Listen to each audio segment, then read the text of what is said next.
அவன் பெயர் சதீஷ். விழுப்புரம் மாவட்டம் செம்படை என்ற கிராமத்தில் வாழ்ந்து வந்தான். அவன் வயது 28. கல்லூரி முடித்துவிட்டு வேலைக்கு முயற்சி செய்து கொண்டிருந்தான். ஆள் பார்க்க கருமை நிறமாகவும் மெல்லிய தோற்றம் உருவம் கொண்டவனாகவும் இருப்பான். அவனுக்கே அவனை பிடிக்காது. ஆனால் விவரமாகவும் திறமைசாலியாகவும் இருப்பான். அவன் தந்தை சுகுமாரன் காவல் ஆய்வாளராக பணிபுரிந்து ஓய்வு பெற்றவர். அவன் அம்மா மங்களம். இவர்களுக்கு ஒரே மகன் சதீஷ். சதீஷிற்கு தந்தை என்றால் பயம். சுகுமாரன் வார்த்தைக்கு மறுவார்த்தை கிடையாது. அவன் தந்தை என்ன சொல்கிறாரோ அப்படியே செய்ய வேண்டும். இல்லை என்றால் அவருடைய மறுபக்கத்தை சதீஷிடம் காண்பிப்பார். சதீஷ் அவன் அப்பாவிடம் பேசும்போது அவரை பார்த்து கூட பேச மாட்டான். அந்த அளவிற்கு சதீஷிற்கு பயம். வெளியூரில் வேலைக்கு சென்று பணம் நிறைய சம்பாதிக்க வேண்டும் என்று அவனுக்கு ஆசை. அவனை போல் கருப்பு நிறமாக இல்லாமல் நல்ல கலரான அம்சமான பெண்ணை காதலித்து திருமணம் செய்து கொள்ள வேண்டும் என்று அவன் ஆசையாக இருந்தது. மதிய வேளை படுக்கையில் படித்துக்கொண்டு போன் பார்த்து கொண்டிருந்தான். டேய் என்ற சத்தம். அது அவன் அப்பாவின் குரல். பதறி போய் எழுந்து வெளியே வந்தான். நாற்காலியில் அமர்ந்திருந்தார். சொல்லுங்கப்பா என்று பயந்த குரலில் சதீஷிடமிருந்து வார்த்தை வெளிவந்தது. முன்னாடி வா, படிப்பு முடிச்சிட்ட,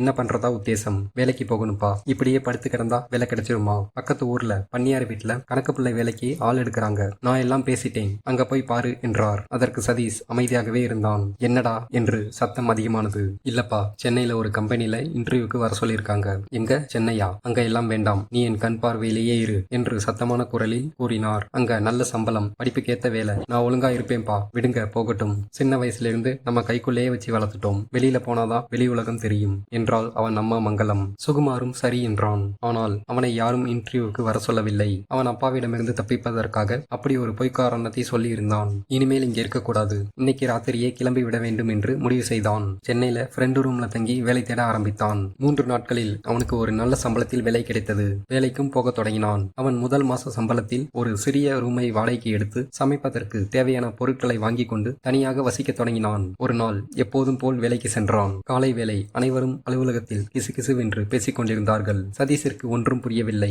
என்னாச்சு, ஏதாவது பிரச்சனையா என்று யோசித்தபடி அவன் இருக்கையில் அமர்ந்தான். என்ன அழகுடா, அவளை கல்யாணம் பண்றவன் ரொம்ப கொடுத்து வச்சவன் என்று பேசிக் கொண்டிருந்தது அவன் காதில் விழுந்தது. யாரை பத்தி பேசுறீங்க என்றான் சதீஷ். அவளை இன்னும் நீ பார்க்கல?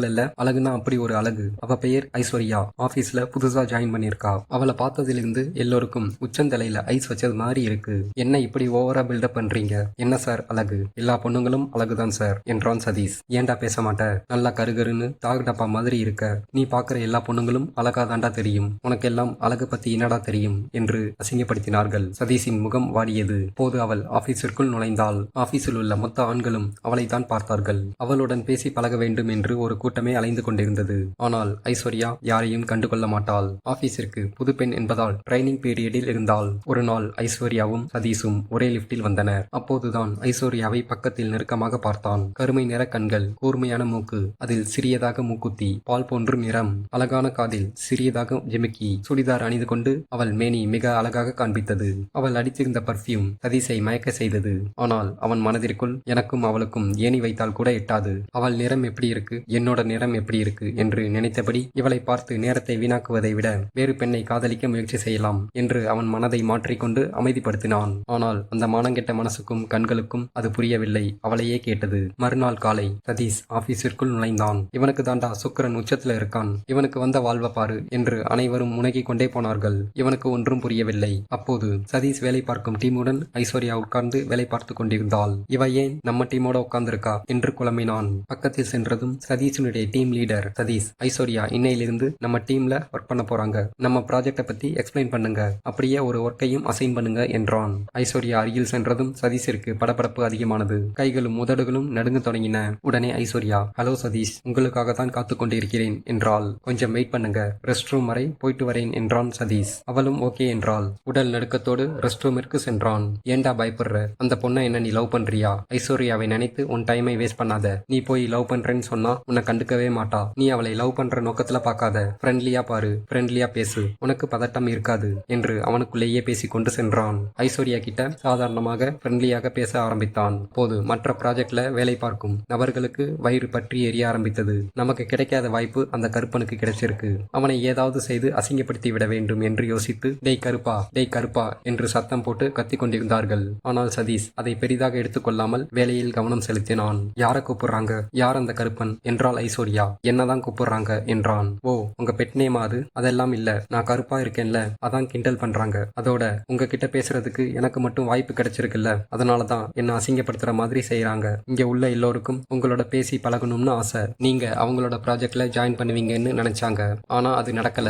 இப்போ என் ப்ராஜெக்ட்ல ஒர்க் பண்றீங்கல்ல, அதான் அவங்களோட ஆதங்கத்தை காட்டுறாங்க. சரி, இப்படி உங்களை கிண்டல் பண்றாங்களே, உங்களுக்கு கோவம் வரலையா? அவங்க என்ன பொய்யா சொல்றாங்க? உண்மையை தானே சொல்றாங்க. அவங்க சொல்ற மாதிரி நான் கருப்பா தானே இருக்கேன். அப்புறம் ஏன் நான் கோவப்படணும் என்றான் சதீஷ். அவனுடைய கோபப்படாத சுபாவம் ஐஸ்வர்யாவுக்கு பிடித்தது. இருவரும் நன்றாக பேச தொடங்கினார்கள். அப்படியே நாட்கள் சென்றது. ஒரு நாள் ஆபீஸிற்கு தொடர்ச்சியாக 3 நாட்களும் விடுமுறை அறிவித்தனர். அனைவரும் சொந்த ஊருக்கு கிளம்பினார்கள். சதீஷும் ஊருக்கு கிளம்பிக் கொண்டிருந்தான். ஐஸ்வர்யா அவள் இருக்கையில் சோகமாக உட்கார்ந்து கொண்டிருந்தாள். ஐஸ்வர்யா ஊருக்கு கிளம்பலையா என்று சதீஷ் கேட்க ஒரு கணம் அவனை பார்த்துவிட்டு அமைதியாக இருந்தாள். அவள் முகத்தில் சோகமும் வருத்தமும் சூழ்ந்திருந்தது.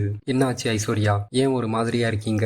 ஊருக்கு கிளம்பலையா என்று மீண்டும் கேட்டான். எங்க போக சொல்றீங்க சதீஷ்? எனக்கு யாரும் இல்ல. நான் ஒரு அனாதை. ஆசிரமத்தில் தான் படித்து வளர்ந்தேன். வேலை கிடைத்த பிறகு ஒரு ஹாஸ்டலில் வந்து தங்கிக் கொண்டேன். அதிகமா லீவ் வரும்போது ஹாஸ்டல்ல யாரும் இருக்க மாட்டாங்க. எல்லோரும் சொந்த ஊருக்கு போயிடுவாங்க. எனக்கு எங்க போறதுன்னு தெரியல என்று சதீஷிடம் கூறினாள். உடனே சதீஷ், என்னோட ரூமுக்கு வரீங்களா என்று யோசிக்காமல் கேட்டான். ஒரு கணம் ஐஸ்வர்யா சதீஷை பார்த்தாள். கள்ளம் கபடம் இல்லாத ஒரு முகத்தை அவனிடம் பார்த்தாள். அப்போதே எதை பற்றியும் யோசிக்காமல் சரி என்று கூறினாள். அவன் ஹவுஸ் ஓனருக்கு தெரியாமல் வீட்டிற்கு அழைத்து சென்றான். அவளை ஒரு விருந்தாளி போல் கவனித்தான். நீ ஊருக்கு போகலையா என்று கேட்டாள். அந்த ஊர் எனக்கு பிடிக்காது. ஊரு பிடிக்காதுன்னு சொல்றதை விட என் அப்பாவை எனக்கு சுத்தமா பிடிக்காது. சின்ன சின்ன விஷயத்திற்கு கோவப்பட்டு திட்டுறது, அடிக்கிறது. இப்ப கூட நான் ஏதாவது தப்பு பண்ணிட்டேன்னா என்ன அடிப்பாரு. அதனால அவர் பக்கத்துல நான் போவே மாட்டேன். அதுவும் இல்லாம உங்களுக்கு தங்க இடமில்லை. அதான் இங்கேயே தங்கிடலாம்னு முடிவு பண்ணிட்டேன். அவன் இருக்கும் ரூமை சுற்றி பார்த்தாள். ஒரு பேச்சுலர் ரூம் போல் இல்லாமல் அவ்வளவு சுத்தமாகவும் அழகாகவும் வைத்திருந்தான். சமையல் அறையில் சமைப்பதற்கு தேவையான அனைத்து பொருட்களும் இருந்தன. அதன் பக்கத்தில் ஒரு அலமாரி போன்று அமைத்து அதில் சாமி போட்டோக்களை வைத்து விளக்கு ஏற்றி வைத்திருந்தான். அதை பார்த்து அவளுக்கு அவனுடைய ஒழுக்கம் மிகவும் பிடித்திருந்தது. சதீஷ் வேக வேகமாக இரவு உணவு தயார் செய்தான். ரவா தோசையும் சாம்பாரும் வைத்து ஐஸ்வர்யாவுக்கு கொடுத்தான். ரொம்ப சூப்பரா இருக்கு என்று அவள் விரும்பி சாப்பிட்டாள். இரவு தூங்கும் நேரம் வந்தது. நீங்க கட்டில்ல படுத்துக்கோங்க ஐஸ்வர்யா, நான் மாடியில போய் படுத்துக்கிறேன் என்று கூறினான். அவளும் சரி என்றாள். சதீஷ் செய்யும் ஒவ்வொரு நடவடிக்கையும் அவளுக்கு மிகவும் பிடித்திருந்தது. மறுநாள் காலை அதிகாலையிலேயே எழுந்து குளித்து முடித்துவிட்டு காலை உணவு தயார் செய்து கொண்டிருந்தான். ஐஸ்வர்யா தூக்கத்திலிருந்து எழுந்தாள். அப்போது அவள் நாசியில் ஊதுபத்தியின் மனமும் சாம்பிராணியின் மனமும் அவளை தெய்வீக உலகத்திற்கு கொண்டு சென்றது. அதோடு அவள் மனதை இதமாக்கியது. குட் மார்னிங் ஐஸ்வர்யா, குளிச்சிட்டு வாங்க சாப்பிடலாம் என்றான். அவளும் சரி என்று சொல்லி அவனை பார்த்து புன்னகைத்தாள். பிறகு அவளும் குளித்து விட்டு வந்தாள். அப்போது சதீஷ் வீட்டில் இல்லை. அவள் அணிந்திருந்த உடையை கலட்டி போட்ட இடத்தில் இல்லை. சிறிது நேரம் யோசித்துவிட்டு வெளியே வந்தாள். மொட்டை மாடியில் துணி துவைக்கும் சத்தம் கேட்டது. அவள் மேலே செல்ல சதீஷ் அங்கே அவளுடைய துணியை துவைத்துக் கொண்டிருந்தான். ஐயோ, நீங்க ஏன் இந்த வேலையெல்லாம் பாக்குறீங்க, கொடுங்க என்றாள். இருக்கட்டும் ஐஸ்வர்யா, நீங்க என் வீட்டுக்கு வந்த விருந்தாளி. நீங்க எந்த வேலையும் செய்யக்கூடாது. உங்களுக்கு ரெஸ்ட் எடுக்கிறது மட்டும்தான் வேலை என்று கூறினான். என் தாய் தந்தையை பார்த்ததில்லை. ஆனால் இவன் செய்யும் ஒவ்வொரு வேலையும் ஐஸ்வர்யாவின் மனதில் ஒரு இடத்தை பிடித்தான். அவன் பார்க்கின்ற பார்வையும் செய்கின்ற செயலும் தப்பானதாக இல்லாமல் ஒரு அன்பும் பாசமும் நிறைந்து அவன் கண்களிலும் முகத்திலும் காணப்பட்டது. ஐஸ்வர்யாவிற்கு 3 நாட்கள் சென்றது தெரியவில்லை. இது போன்று யாரும் அவளை பார்த்து கொண்டதும் இல்லை. 3 நாட்களுக்கு பிறகு ஹாஸ்டலுக்கு போக மனம் இல்லாமல் சதீஷை பார்த்து கொண்டே நின்று கொண்டிருந்தாள். என்ன ஐஸ்வர்யா என்றான். இது போன்று யாரும் என்னை கவனித்துக் கொண்டதே இல்லை என்று கண்களில் கண்ணீருடன் அவனை பார்த்தாள். இனிமே யாரும் இல்லைன்னு சொல்லாதீங்க, உங்களுக்காக நான் இருக்கேன், ஒரு நல்ல தோழனா என்று சொல்லிக்கொண்டே புன்னகைத்தான். சரி, பார்த்து ஜாக்கிரதையா போங்க, நாளைக்கு ஆபீஸ்ல மீட் பண்ணலாம் என்று வழி அனுப்பி வைத்தான். அவளும் சிரித்தபடி சென்றாள். அன்று இரவு ஐஸ்வர்யாவுக்கு ஒரு கனவு. சதீஷ் அருகில் படுத்துக் கொண்டிருக்கும் மாதிரியும் அவன் கைகளால் அவள் கைகளை இருக்க பிடித்துக் கொண்டு தூங்குவது போன்றும் கனவு வந்தது. அந்த நேரத்தில் சட்டென்று பதறி போய் எழுந்தாள். ஆனால் பக்கத்தில் யாரும் இல்லை. கண்களில் ஒரு துடிப்பு, ஆழமான மூச்சு காற்று. மனதில் படபடப்போடு போனை எடுத்து பார்த்தாள். நள்ளிரவு 2. எனக்கு ஏன் இப்படி கனவு வந்தது? அவன் மீது உள்ள காதலா, இல்லை நட்பா, இல்லை பாசமா என்று அவள் மனதில் ஒலிக்க தொடங்கியது. சிறிது தண்ணீர் குடித்துவிட்டு தலையணையில் சாய்ந்தாள். ஆனால் கண்கள் மூடவில்லை. மறுநாள் காலை அலுவலகம் சென்று சதீஷிற்காக காத்துக் கொண்டிருந்தாள். ஆனால் 11 மணி ஆகியும் அவன் வரவில்லை. போனில் தொடர்பு கொண்டாள். ஆனால் அவன் எடுக்கவில்லை. சதீஷை பார்க்க வேண்டும், அவனிடம் பேச வேண்டும் என்று அவள் மனதில் ஒலித்துக் கொண்டே இருந்தது. ஆனால் ஐஸ்வர்யாவிற்கு அன்று ஏமாற்றமே மிஞ்சியது. அவன் 2 நாட்கள் ஆபீஸுக்கு வரவில்லை. 2 நாட்களுக்கு பிறகு சதீஷ் ஆபீஸிற்கு வந்தான். எங்கடா போன என்று அழுத்தமான குரலில் கேட்டாள். அவள் பேசிய வார்த்தைகளை கேட்டு சதீஷிற்கு ஒன்றும் புரியவில்லை. அந்த சத்தமும் அவளுடைய முகமும் ஒரு மாற்றமாக இருந்தது. அது அவனுக்கு புதிதாகவும் இருந்தது. சொந்தக்காரங்களுக்கு பக்கத்து ஊர்ல கல்யாணம், அம்மாவால போக முடியலன்னு சொல்லிட்டாங்க. என்ன போக சொன்னாங்க, அதான் போயிட்டு வந்தேன் என்றான். அத போன்ல சொல்லலாம்ல, போனையும் எடுக்கல என்று கோபமடைந்தாள். ஏன், என்னாச்சு என்றான். ஒண்ணுமே சொல்லாம போயிட்ட, ப்ராஜெக்டோட டெட்லைன் வந்துடுச்சு, அதான் கேட்டேன் என்று சமாளித்தாள். ஆனால் அவள் பொய் கூறுகிறாள் என்று அவன் புரிந்து கொண்டான். அன்று அவளிடம் நிறைய மாற்றத்தை அறிந்தான். அன்று மதியம் 2 பேரும் சாப்பிட சென்றார்கள். அப்போது ஒரு பெண்ணை பார்த்தபடியே சாப்பிட்டுக் கொண்டிருந்தான் சதீஷ். அதை கவனித்த ஐஸ்வர்யாவிற்கு கோபம் வந்தது. என்னடா அந்த பொண்ணையே பார்த்துக்கிட்டு இருக்க என்றாள். எனக்கு லவ் பண்ணி கல்யாணம் பண்ணணும்னு ஆசை என்றான். ரொம்ப நாளா அவளை பார்க்கிறேன், என்ன கண்டுக்கவே மாட்டேங்கிறா. ஐஸ்வர்யாவின் முகம் மாறியது. அவனை பார்த்து முறைத்தாள். புரியுது உன்னோட கலருக்கும் உடம்பிற்கும் உனக்கு அவ கேக்குதான்னு தானே பாக்குற. இது கொஞ்சம் பேராசைதான். இருந்தாலும் சின்ன வயசுலிருந்து கருப்பாகத்தான் இருப்பேன். என்னை விட கலரான பொண்ணை பார்த்துதான் கல்யாணம் பண்ணணும்னு அப்பவே முடிவு பண்ணிட்டேன். என்னை விட அழகான பெண்ணை கல்யாணம் பண்ணாம நான் ஓய மாட்டேன் என்று சிரித்தபடி கூறினான். டேய் கருப்பா என்று ஐஸ்வர்யா அழைக்க அவளது காந்தம் நிறைந்த பார்வை அவனை வெட்கப்பட செய்தது. குச்சப்பட்டு தலை குனிந்தான். என்னடா கோவமா? நான் ஏன் கோவப்பட போகிறேன்? அதெல்லாம் இல்ல. இப்போ உனக்கு ஒரு அழகான பொண்ணை பார்த்து லவ் பண்ணி கல்யாணம் பண்ணணும், அவ்வளவுதானடா. சதீஷ் அமைதியாக இருந்தான். என்னை கல்யாணம் பண்ணிக்கிறியாடா என்று வெட்கப்பட்டு கொண்டே கேட்டாள் ஐஸ்வர்யா. அப்போது நிமிர்ந்து அவள் முகத்தை பார்த்தான். அவள் முகம் சிவந்து கண்கள் துடித்துக் கொண்டிருக்க இரு கை விரல்களும் பின்னிக் கொண்டிருந்தது. வெட்கத்தில் தலை குனிந்தாள். சதீஷிற்கு வயிற்றில் பட்டாம்பூச்சிகள் பறந்தன. இருந்தாலும் அதை வெளிக்காட்டிக் கொள்ளாமல் காமெடி பண்ணாதீங்க என்றான். காமெடி இல்லடா, உண்மையாகத்தான் கேட்கிறேன். எனக்கு சின்ன வயசிலிருந்து அன்பு பாசம் இதெல்லாம் எனக்கு தெரியாமலேயே வளர்ந்துட்டேன். எனக்கு நிறைய பேர்கிட்ட ஜாலியா பேசணும் பழகணும்னு ஆசை. ஆனா என்ன ஆண்கள் பாக்குற விதம் எனக்கு பிடிக்காது. ஆனா உன்னை பார்க்கும்போது உன் ரூம்ல என்ன பார்த்துக்கிட்ட விதம் என்ன அப்படியே வேற உலகத்திற்கு கொண்டு போயிடுச்சு. அதெல்லாம் எனக்கு ரொம்ப புதுசா இருந்துச்சு. எனக்காக இந்த மாதிரி அக்கறை எடுத்து யாரும் செஞ்சது கிடையாது. நான் அப்பவே முடிவு பண்ணிட்டேன், இவனை கல்யாணம் பண்ணா சந்தோஷமா இருக்கலாம் என்று. என்னடா ஓகேவா? உடனே அவன் பலமுறை அவளை பார்த்து தலையசைத்தான். யாருக்கும் கிடைக்காத வாய்ப்பு எனக்கு கிடைச்சிருக்கு என்று மனது துள்ளி குதித்துக் கொண்டிருந்தது. ஆனால் அவனை கட்டுப்படுத்திக் கொண்டு உட்கார்ந்திருந்தான். அவன் மனதில் ஒரு சில வார்த்தைகள் உறுத்தி கொண்டே இருந்தது.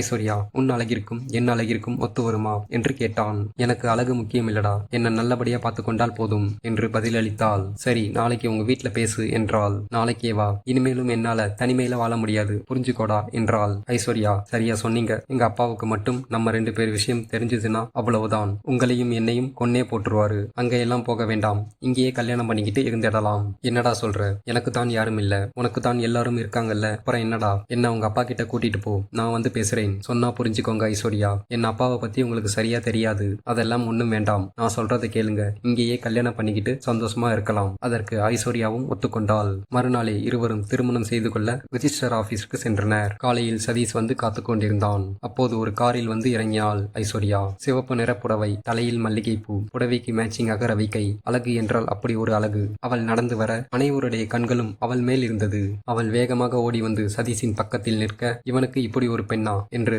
அங்குள்ள அனைத்து பேரும் பேசிக்கொண்டனர். அதை கேட்ட சதீஷிற்கு ஒரு மாதிரியாக இருந்தது. அவன் சோகத்தில் தலை குனிந்தான். அதை பார்த்த ஐஸ்வர்யா, டேய் என்னடா, சுத்தி இருக்கிறவங்க என்ன வேண்டுமானாலும் பேசட்டும், உன்னை எனக்கு ரொம்ப பிடிச்சிருக்கு, வா என்று அவன் கையை பிடித்துக்கொண்டு உள்ளே சென்றாள். 2 பேருக்கும் திருமணம் நடந்து முடிந்தது. பிறகு இருவரும் காரில் சென்றனர். அவன் அமைதியாகவே இருந்தான். என்னடா அமைதியா இருக்க? உனக்கு ஒரு அழகான பொண்ணு கூட கல்யாணம் ஆயிடுச்சு, உன்னுடைய ஆசையும் நிறைவேறிடுச்சு, இப்போ ஹாப்பியா என்றாள். அவன் முகம் வாடியது. டேய், உன்கிட்ட என்ன சொல்லியிருக்கேன்? ஒரு கணம் நிமிர்ந்து பார்த்தான். சிறியதாக கண் சிமிட்டினாள். நான் உன் பொண்டாட்டிடா, என் கையை பிடிச்சுக்கோ என்றாள். அவனும் இறுக்கமாக கைகளை பிடித்தபடி அவளை பார்த்தான். அவன் தேவையை கண்கள் மூலம் புரிந்து கொண்டாள். மெல்ல அவன் தோளில் சாய்ந்து, முதல்ல ஒரு நல்ல வீடா பார்க்கணும், அப்புறம் வீட்டுக்கு தேவையான பொருட்களை எல்லாம் வாங்கணும், அதுக்கப்புறம்தான் எல்லாம் என்றாள். அதன் பிறகு ஒரு ஹோட்டலில் இருவரும் சாப்பிட்டார்கள். பிறகு ஐஸ்வர்யாவை ஹாஸ்டலில் இறக்கிவிட்டு ரூமிற்கு சென்றான். இரவு 8 மணி. ஐஸ்வர்யா சதீஷை போனில் அழைத்தாள். என்னடா பண்ற? தூக்கம் வரல, உன் போட்டோவை வைத்து பார்த்துக்கிட்டு இருக்கேன். இன்னைக்கு நமக்கு கல்யாணம் ஆயிடுச்சுடா,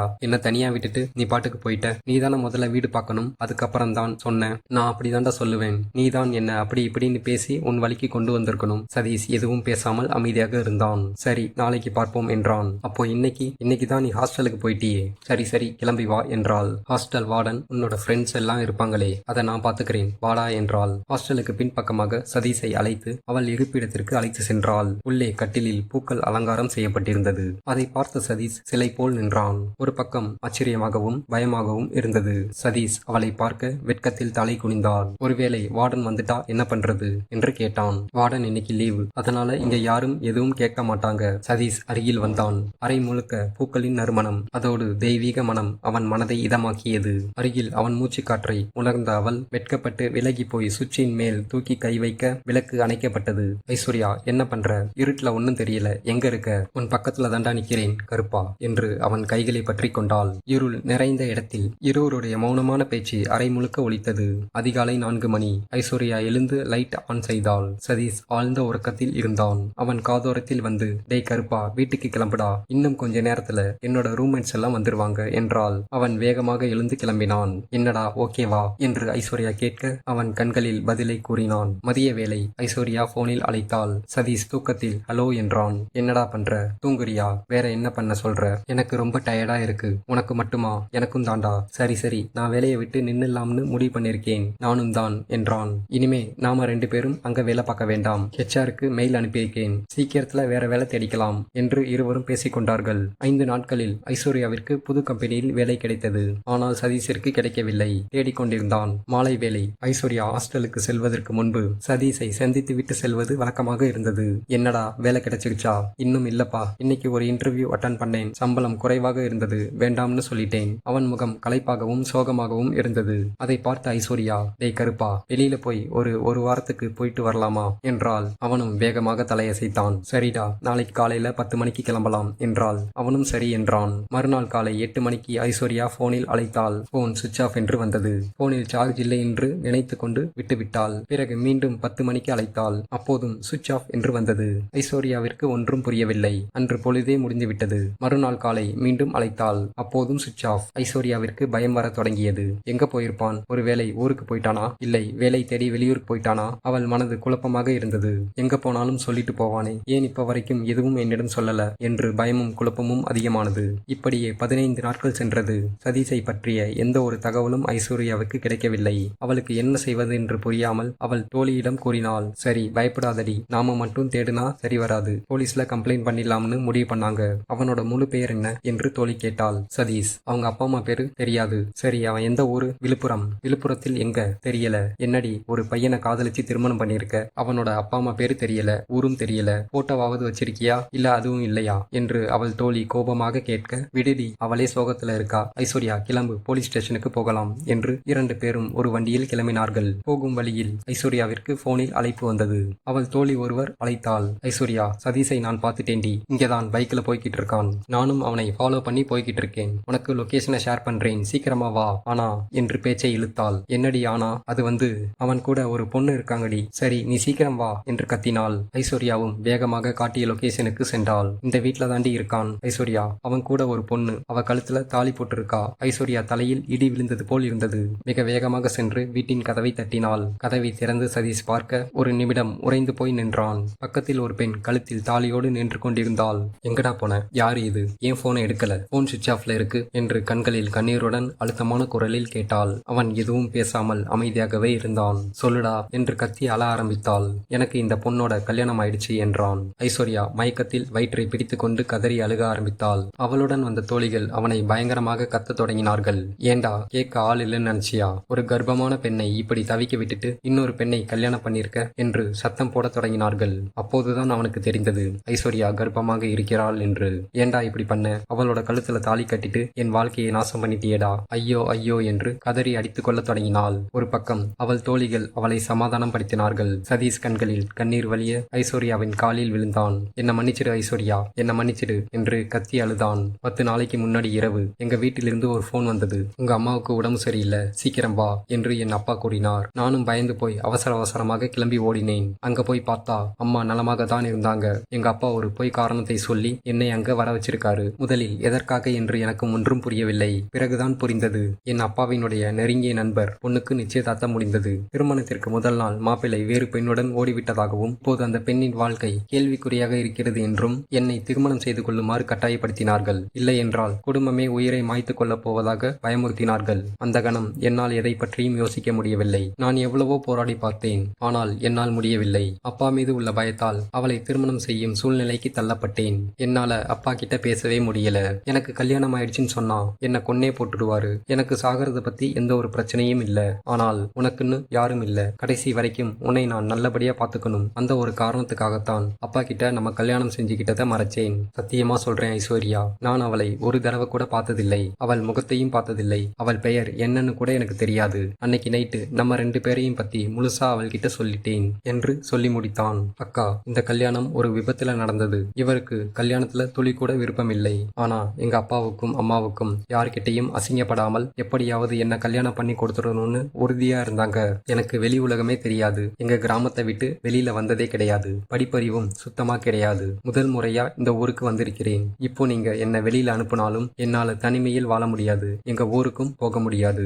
ஏதாவது பண்ணி என் உயிரை மாய்த்து கொள்வதை தவிர வேறு வழி இல்லை. நான் அவர் கூட வாழணும்னு நான் இங்க வரல. இந்த வீட்டிலேயே ஒரு ஓரமா இருந்து என் வாழ்க்கையை ஓட்டிக்கிறேன். என்னை வெளியில மட்டும் அனுப்பிடாதீங்கக்கா என்று கண்ணீருடன் கேட்டுக்கொண்டாள். அவள் பேச்சை கேட்டதும் ஐஸ்வர்யா கொஞ்சம் அமைதியாக இருந்தாள். நான் உனக்கு எந்த விதத்திலும் துரோகம் பண்ணணும்னு ஒரு நாளும் நினைச்சதில்லை ஐஸ்வர்யா என்று சதீஷ் கூறினான். அன்று மாலையே ஐஸ்வர்யாவை டாக்டரிடம் செக்கப்பிற்கு அழைத்து சென்றான். செக்கப்பில் குழந்தைக்கு எந்த ஒரு பிரச்சனையும் இல்லை, குழந்தை ஆரோக்கியமாக இருக்கிறது என்று டாக்டர் கூறினார். பிறகு மருத்துவமனையை விட்டு வெளியே வந்ததும் ஐஸ்வர்யா ஹாஸ்டலுக்கு செல்கிறேன் என்று சதீஷிடம் கூறினாள். ஏன் ஐஸ்வர்யா, என் மேல இன்னும் உனக்கு கோபம் போகலையா? என்ன மன்னிச்சிடு, ஏன் கூட வா ஐஸ்வர்யா என்று அவள் இரு கைகளையும் இருக்க பற்றி கொண்டான். ஐஸ்வர்யாவும் கோபம் தணிந்து சதீஷுடன் அவன் வீட்டிற்கு சென்றாள். ஐஸ்வர்யா கனகாவை மன்னித்தாலும் அவளுடன் பேசாமல் இருந்தாள். ஆனால் கனகா அதிகாலையில் எழுந்து வீடு துடைத்து இருவருக்கும் ஆபீஸிற்கு உணவு சமைத்து காலை உணவும் தயார் செய்து வைத்திருந்தாள். ஐஸ்வர்யா கர்ப்பிணி பெண் என்பதால் காய்கறிகளும் பழங்களும் அதிகமாகவே வைத்திருந்தாள். காலையில் ஐஸ்வர்யா கொஞ்சம் தாமதமாக எழுந்தாள்.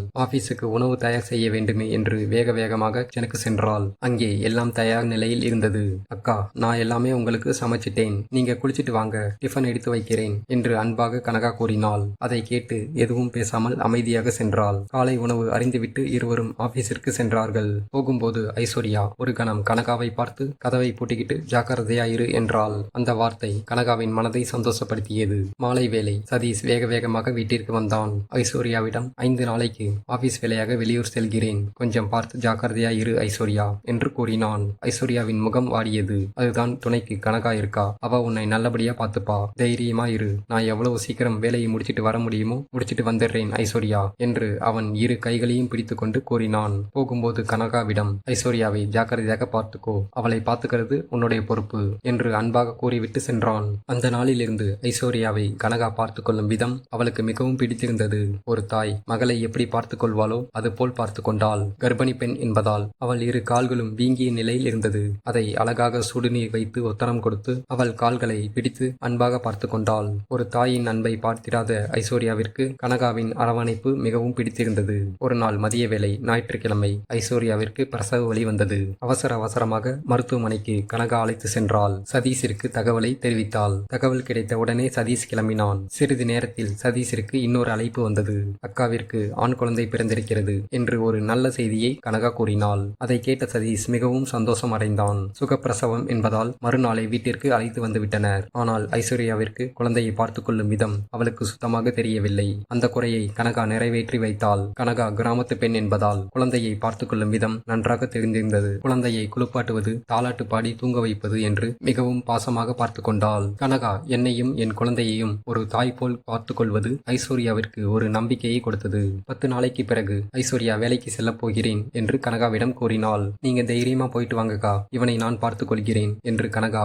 ஐஸ்வர்யாவிடம் நம்பிக்கையை கொடுத்தாள். ஐஸ்வர்யா வேலைக்கு போகும்போது கனகாவிடம் பிள்ளையை கொடுத்துவிட்டு சென்று விடுவாள். ஒரு நாள் பக்கத்து வீட்டில் கணவன் மனைவி இருவரும் சந்தோஷமாக பேசிக்கொண்டும் அரவணைத்துக் கொண்டும் வண்டியில் செல்வதை கனகா பார்த்து கொண்டே இருந்தாள். அதை கவனித்த ஐஸ்வர்யாவிற்கு நாம தப்பு பண்றோமா என்று அவள் மனதிற்குள் கேள்விகள் வந்தது. அன்று மாலை வேளை ஆபீஸில் இருந்து சதீஷ் வந்தான். அவனிடம் கனகாவை எங்கேயாவது வெளியில கூட்டிட்டு போயிட்டு வாடா என்று ஐஸ்வர்யா கூறினாள். அதை கேட்ட சதீஷிற்கு முகம் மாறியது. என்ன சொல்ற என்றான். ஆமாண்டா, அவளை கஷ்டப்படுத்தாத, அவளும் இந்த வீட்டுல ஒருத்திதான். ஆரம்பத்துல எனக்கு அவ மேலையும் உன் மேலையும் கோபம் இருந்துச்சு. ஆனா இப்போ என்னோட மனசு நிம்மதியாகவும் சந்தோஷமாகவும் இருக்கு. அதுக்கு கனகா தான் காரணம். கனகா என்னையும் நம் குழந்தையையும் அவ்வளவு அன்பாக பார்த்து கொள்கிறாள். அதனால நாம அவளை கஷ்டப்படுத்த கூடாது. அவளும் இந்த வீட்டுல சந்தோஷமா இருக்கணும். நான் சொல்றேன்ல, நீ கூட்டிட்டு போயிட்டு வா என்றாள். இருவரும் பேசிக் கொண்டிருந்ததை கனகா கேட்டுவிட்டு வேக வேகமாக அறைக்குள் சென்று புது புடவை உடுத்தி தலையில் மல்லிகைப்பூ வைத்துக் கொண்டு அறையை விட்டு வெளியே வந்தாள். அதை பார்த்த ஐஸ்வர்யா சிரித்துக் கொண்டே